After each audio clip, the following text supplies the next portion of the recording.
you notice everyone suddenly talking about contrast as if it's a brand new discovery?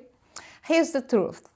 Contrast has been part of color analysis for a very long time, and it makes a big difference in how your clothes look on you. Hi, I'm Marcia Krivorot, a style and image strategist based in New York.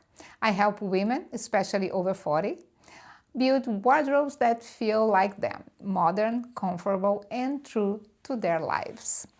In today's video, I want to talk about personal contrast, what it is, why it matters, and how it can explain why some outfits feel right and others feel a bit off, even if you love the pieces. And just a note, I've been working with color analysis for almost 20 years now.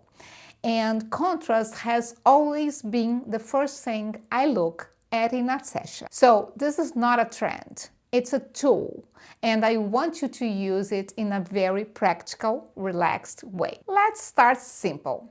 When I do a color analysis, one of the first things I look at is my client's natural contrast. That means the difference between light and dark in your face, your skin, hair, eyebrows, and eyes. And some people have very high contrast, light skin, dark hair, strong brows. Others have medium contrast. The difference between skin, hair, and eyes is softer. And others have low contrast. Everything is more blended in similar depth. When you repeat your level of contrast in your clothes and accessories, everything looks more harmonious. Your features stand out, but in a soft, natural way. Not because the clothes are yelling louder than you. Let's see these two models, side by side. On the left, one is wearing a cream and black cardigan. She has light skin and dark hair. The difference between light and dark on her face is strong, high contrast. The cardigan repeats that, cream and black stripes. So the outfit and her natural coloring speak the same language. It feels balanced. Now, the model on the right, she's wearing a tan and chocolate brown sweater. Much softer contrast. On her face, the difference between skin, hair, and eyes is smaller, more gentle. So that tan and chocolate combination matches her natural medium contrast. Again, harmony.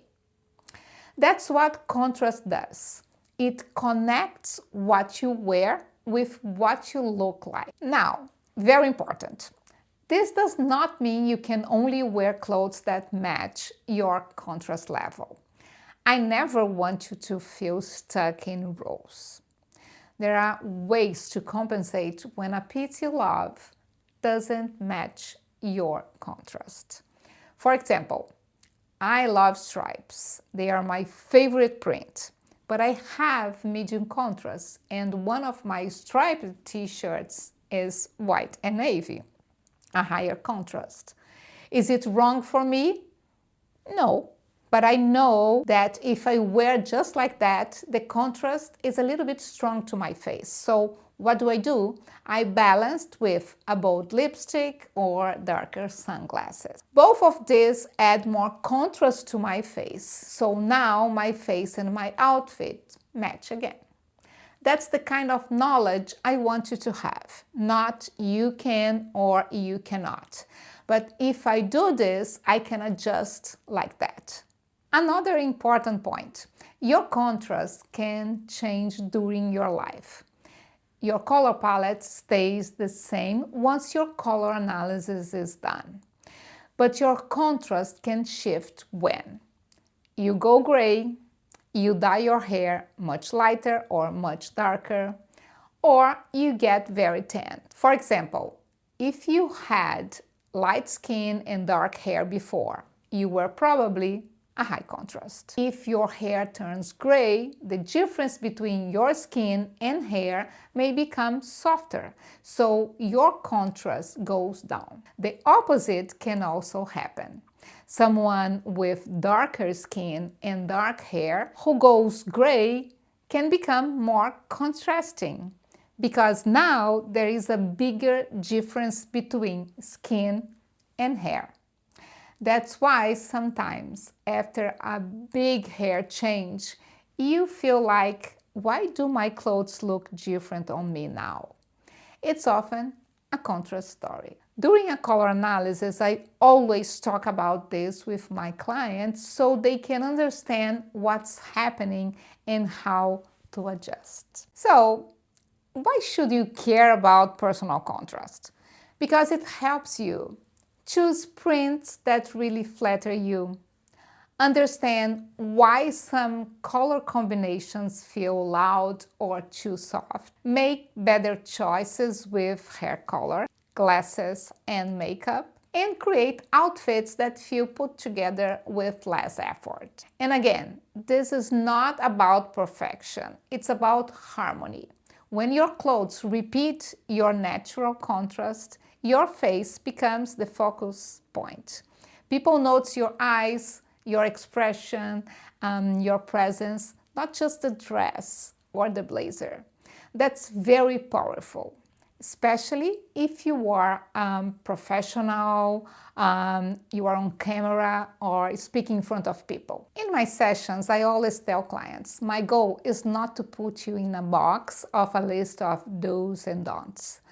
Color analysis and contrast are tools to help you understand yourself better, make smarter and intentional choices, create a cohesive and more sustainable wardrobe, and feel more confident every time you open your closet. You still get to wear what you love. You just learn how to make it work for you. If you are now curious about your own contrast and your best colors, this is something we go through together in a color analysis session, in person or online. If you enjoyed this video, you can like it, subscribe, and share with a friend who is also interested in color and style. And if you'd like more personalized help, you will find a link in the description to book a discovery call with me. We can talk about where you are and what you need, and how to make your wardrobe support your life. Thank you for watching, and I see you in the next video.